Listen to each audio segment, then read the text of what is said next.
معانا بتبتدي قصتنا بقصة طفل فعلا يستاهل التقدير اللي خده من المعلمة بتاعته مدرسة المدرسة. الطفل ده المعلمة كانت بتعلمله الرسم، هو متفوق ومبدع وعنده أفكار بناءة، فاتفاجئت بالرسم بتاعه انه متميز عن غيره ولفت نظرها. فهو عبارة عن سوبرمان وماسك مكنسة ومعاه أدوات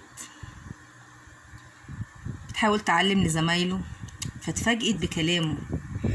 هو كاتب عن نفسه جامع القمامة ورسمه.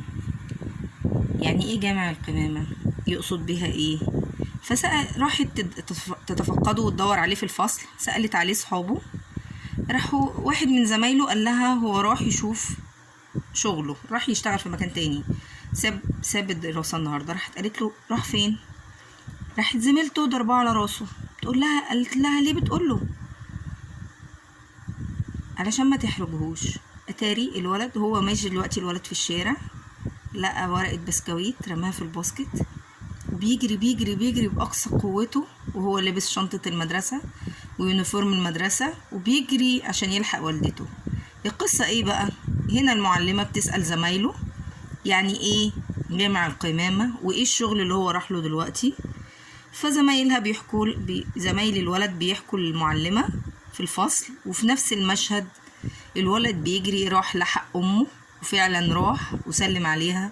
هي بتشتغل بتجمع قمامة من الشارع بتكنس، راح قلع هدومه ولبس يونيفورم، وهو ده فعلا اليونيفورم اللي هو رسمه في ورقة كراسة الرسم، ولبس الجوانتي بتاع الشغل واخد المكنسة من أمه وقعد يدعك لها ركبتها عشان هي عاملة عملية ومريضة. فالمعلمة سمعت من الولاد القصة فأعجبت بيه جدا وتفقدت الرسمة، وفي نفس الوقت في نفس اللقطة الطفل في الناحية التانية